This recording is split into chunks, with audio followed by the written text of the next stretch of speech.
Yo, what's good? It's your boy Druid, and I got a crazy story for y'all today. As y'all can probably tell from the title of the video, this is the time that I got absolutely baked out of my mind at the Symphony. I hope y'all enjoy this. Drop a like if you do. Don't forget to subscribe if you haven't already. Now let's dive into the video. So this happened in fall 2023. At the very beginning of it. I don't exactly remember the date specifically, but I know it was in September sometime because it was just long enough for it to be comfortable for me to like have the undershirt and the sweater that I had on because it was like a cable knit blue thing that's like pretty hot if you don't whatever. The point is I got the invitation to go to the symphony, and I was scheduled for work that day, but that's a rare opportunity for me. And I'm a huge music guy, so I called out of work, no questions asked, and my mom takes us, drives to the symphony that's playing about 35-40 minute drive away. Not too bad, but it was decent. We get to the symphony, and I know that we're there because one of my mom's friends, her husband was one of the performers, and I knew we were like gonna be there to like support him, and I was looking for it because the guy is like a fantastic trumpet player and like very good, talented at what he does. And I had never got to hear him live before in that like professional setting. But what I didn't expect was my mom's friend comes out and greets us, and then she takes us up to like the balcony floor, the second story floor that's only for like special guests, the family of the performers, yada yada, the donors. We were like the third row back. We had the perfect view of the stage, and it was like inclined, so we could like see over, and all of the people in front of us were like had started receiving social security like 10 years ago, like at least. And so it just made for like the best possible experience that you could go to if you're like a classically trained. And the concert begins. It had been a minute since I had heard live music. My senior year, I had gotten to like go to recitals and stuff a bit more consistently, but after that, I just didn't have the opportunity or time. And I I was just amazed. And once intermission hit, I just stood up and I was like, "Oh man, there's no way that ended." It like I wanted each piece to keep going on, never to end. But intermission came, and I saw that there's like a Rachmaninoff piece that followed it, and there's some other like things that I've been looking forward to that they hadn't played yet. And I realized when I stood up that I had my pen in my jacket pocket, because it poked or I felt it in my pocket when I stood up, and I felt it like start to come out. And my grandma was sitting right next to me, as was my brother and like the rest of my family. So that was like, oof, that could have gone bad. And I have this impulse, little wicked notion, little degenerate desire, and I've been smoking like a lot, like I'd say like definitely getting high twice a day. I like once midday and then once at night, just like a transition from like slowing down during the summer, trying to like get back into school, stuff like that. Because I started college, I slip off to the bathroom, and I beeline for the stall, and I sit down, and I'm just chilling there, and I start like scrolling through, texting people. I'm smoking it, like I have it in my mouth, and I like okay, not thinking about how long I've had it, and then I notice that it's blinking, and that's not what I intended, because I realized like I'm in the bathroom full of elderly men that like are very much not appreciative of any kind of degenerate behavior. I just breathed it in, and to my surprise, or I guess not to my surprise, I immediately popped it back in and took another one and zeroed that blinker as well without thinking. Now I'm at 2, right? I'm feeling pretty good. Okay, I'm feeling pretty good. That was some THCP plus preservatives plus some rancid chemicals, and I was feeling pretty dumb. I was feeling pretty fried. I could tell you that I could not count the tiles, nor could I do simple geometry. Those skills were long in the past and something that I never truly mastered. But either way, I still thought it was a great idea to raise that pin to my mouth one more time. And just as that, I heard the door to the bathroom open and heard my mom's voice talking. And I was like, oh, crap. And as soon as I did that, I realized I let a bit of smoke out and immediately tried to ghost it, as much of it I could. But I definitely blew some steam on that one.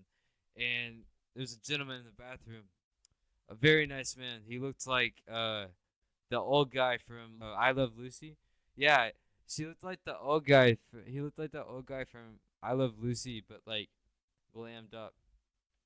And yeah, had like a little bit more hair. Like his bald spot was like had a you could like spin it around with one of those things that you use for geometry, the spinny marker measurer thingies. Hey, I took geometry during COVID. Shut up. I get out. My eyes are. I look in the mirror. And they are just roasted. As always, my eyes betray me.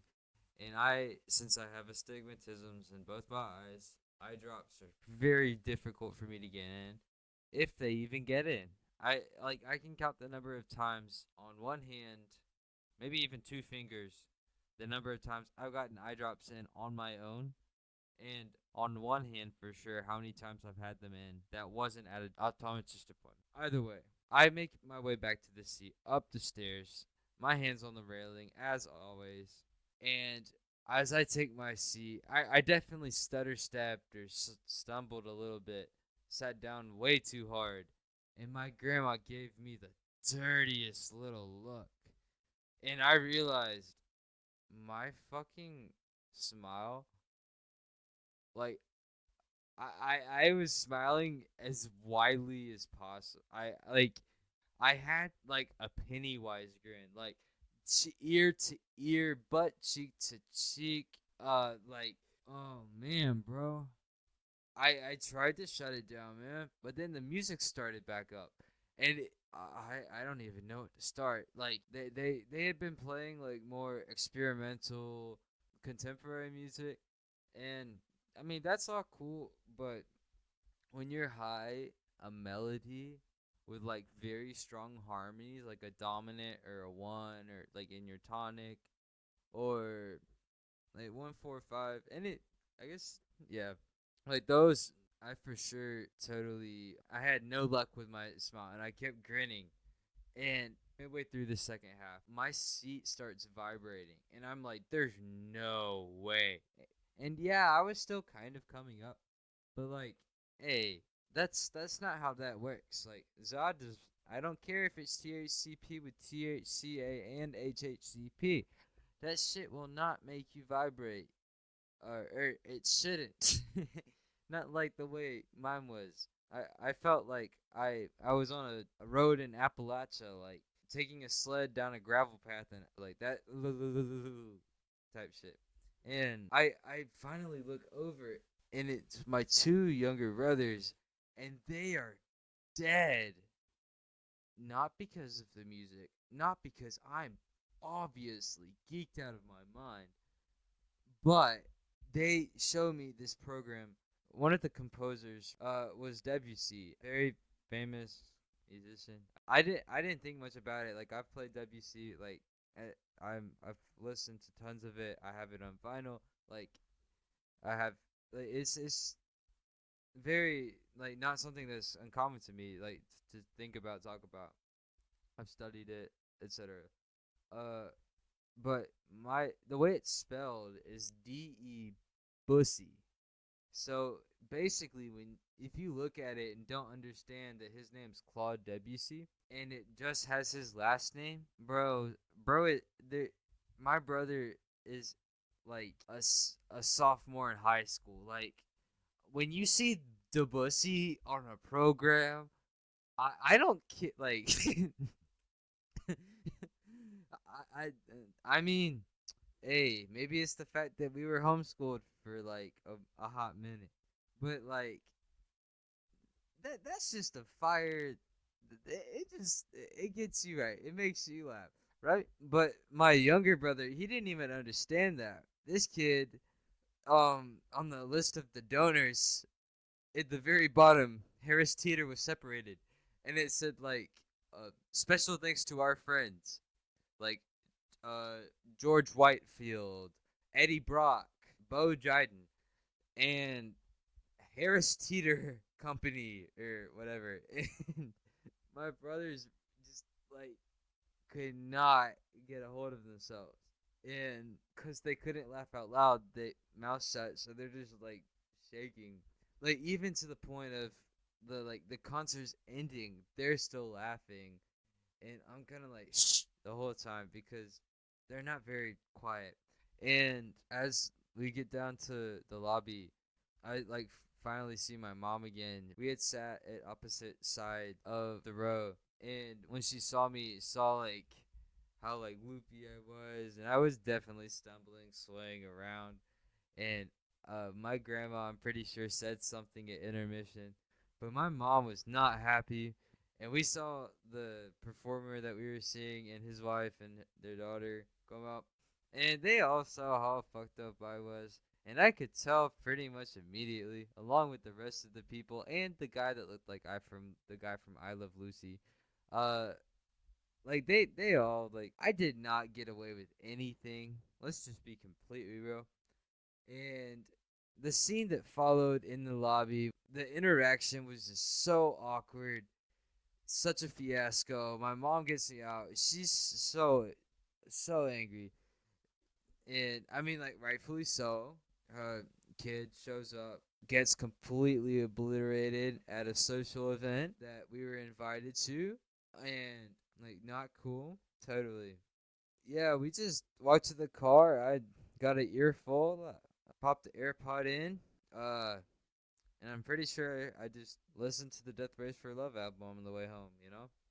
We rode off into the sunset, literally. It's pretty fucking fire. And that's pretty much it. The story of the time that I got baked out of my mind at the Symphony. For those of y'all who'd like to see what I've been cooking up, here's a listen.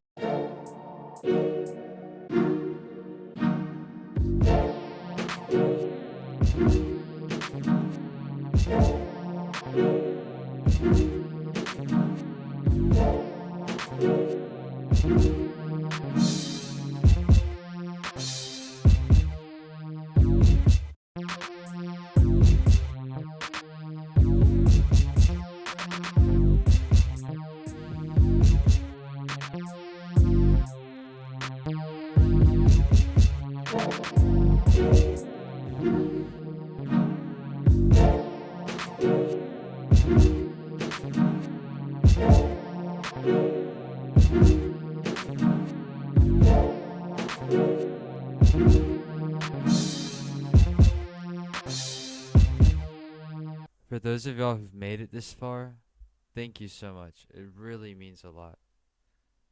If you want to help support the channel, please drop a like below. As always, my socials, Screw Druid everywhere. Y'all stay safe. Peace.